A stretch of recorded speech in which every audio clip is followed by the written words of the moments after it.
My dear brothers and sisters, Assalamu alaikum wa rahmatullahi wa barakatuh. I'm here with a topic which arose in the early 20th century and then revolutionized the concepts of physical science. I think there is no scope for confusions. We all can guess the topic, which is the topic. The topic is nothing but the special theory of relativity. As we all know that this theory was introduced by Albert Einstein in the year of 1905. He published 3 papers in the journal Annalen der Physik. One of those papers laid out a physical special theory of relativity. And in this theory we have 2 major postulates. That the first postulate is the principle of relativity. According to this, all laws of physics are same in all inertial frame, and the second postulate says that the principle of constancy of speed of light, that is, the speed of light in free space has the same value in all inertial frames. Let me discuss, or let me explain briefly about these 2 postulates. And the first postulate says that there is no absolute rest or absolute motion. That means, for example, when we consider a football player who juggles his ball in a field at a rest, requires the same effort and skill to juggle the ball in an aeroplane of uniform velocity, which is moving without any turbulence. Actually, this concept or this principle agrees with the Newtonian mechanics. Then what is the issue and what is the difference? The issue is with actually with the second postulate, that is the principle of constancy of speed of light. The speed of light is constant everywhere, that is, it is absolute according to Einstein. But for Newton, absolute time and space were independent and separate aspects of objective reality and not depend on physical events or on each other. So the time was considered to be absolute and universal. They also believed in the ether concept, in which the ether is taken as the absolute and the velocity of light is taken as relative. But according to Einstein, for all the physical laws, including the Newtonian laws, to be same in both frames of reference, that is the frame of reference at rest and also the frame of reference at uniform motion, the velocity of light should be constant and absolute. Ultimately, he put forward the second postulates. Even though this was proposed by Einstein, there are so many notions against these proposals.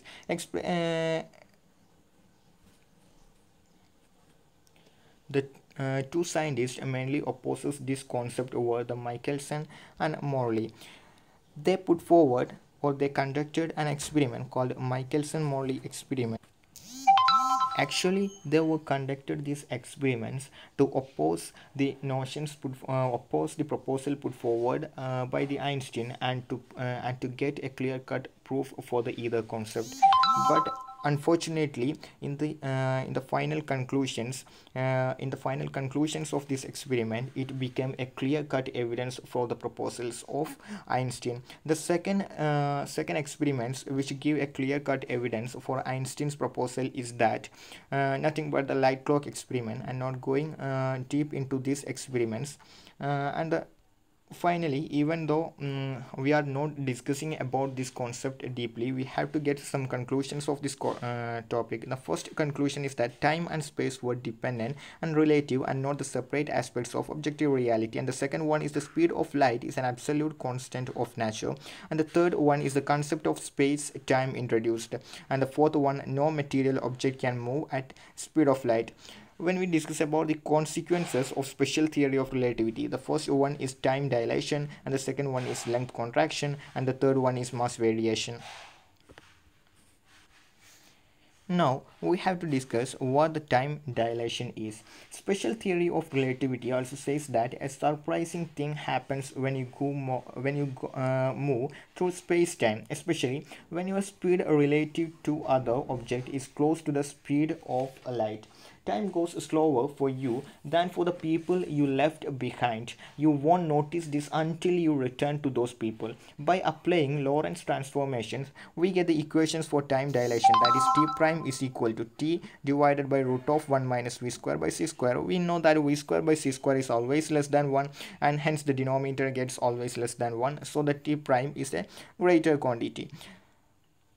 A strange paradox called the twin paradox is a consequence of this. Say you were 15 years old when you left Earth in a spacecraft traveling at about 99.5% of the speed of light, and spend 5 years in space. When you get home at the age of 20, you would find that all your classmates were 65 years old. In a sense, this means that you have been time traveling.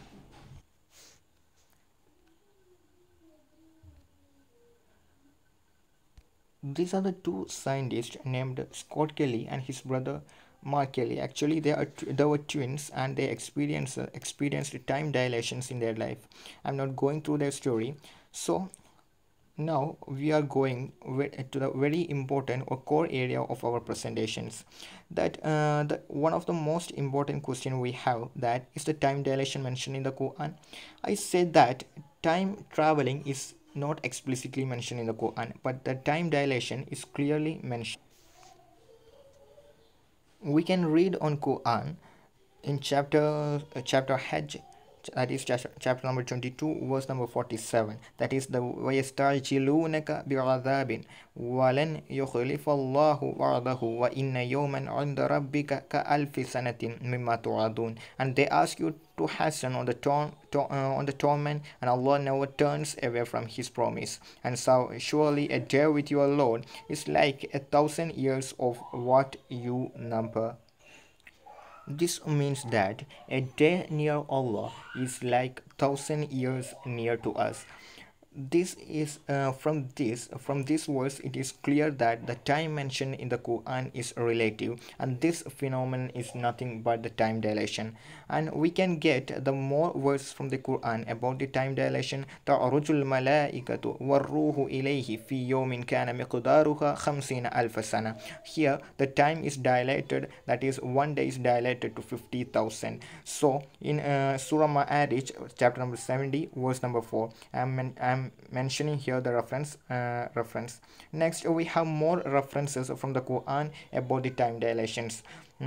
While we are discussing about the time dilation, we cannot forget about the story of Ashabul Kahf in Surah Kahf chapter number 8 from the verses 9 to 26, and also the story of Prophet Uzair alayhi salam, who slept for 100 years. And the second major questions we have is that nothing but, is the concept of relativistic momentum agrees with the Quran? I say yes, a big yes, because according to Newtonian mechanics, we know the momentum is equal to P is equal to mv, and according to relativistic mechanism, we have P is equal to m0v into gamma. While this is the plot of that equations, I am not going through that. And finally, after a series step of derivations, we get the equations for kinetic energy. According to Newtonian mechanics, kinetic energy is equal to half mv square, and that of relativistic mechanics, kinetic energy is equal to mc square into gamma minus mc square. From this, we can derive the famous equation, that is E is equal to mc square, that is rest energy is equal to mc square.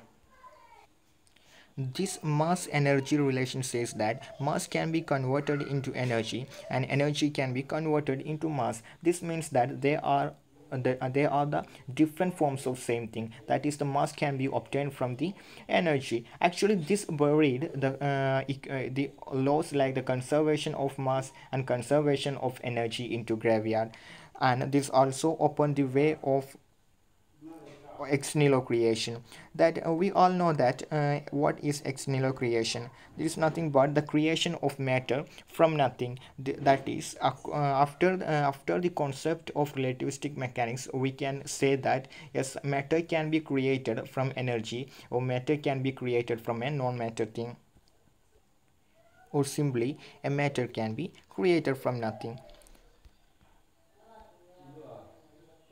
In Quran chapter number 2 verse number 117, it is clear that badi'us samawati wal ard wa idha qala amran fa innama yaqulu lahu kun fayakun, wonderful originator of the heavens and the earth, and when he decrees a thing he merely said to it be, and it is. So it is clearly mentioned in the Quran that the universe, that is the ultimate matter, is made from nothing, that it is possible to create from after the findings of Einstein. It is clear that this Quran verse is not unscientific, but it is a clearly scientific word.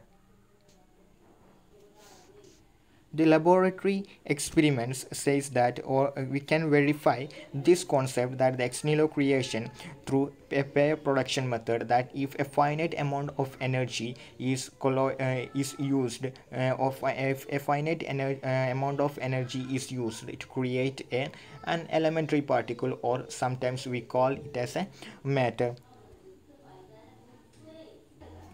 So my argument is simple, is that nothing but if we changes, or if humankind changes from Newtonian mechanics to relativistic mechanics, the Quran need not to be changed anything, because all the verses in the Quran reflects on the relativistic concept, or agrees with the relativistic concept.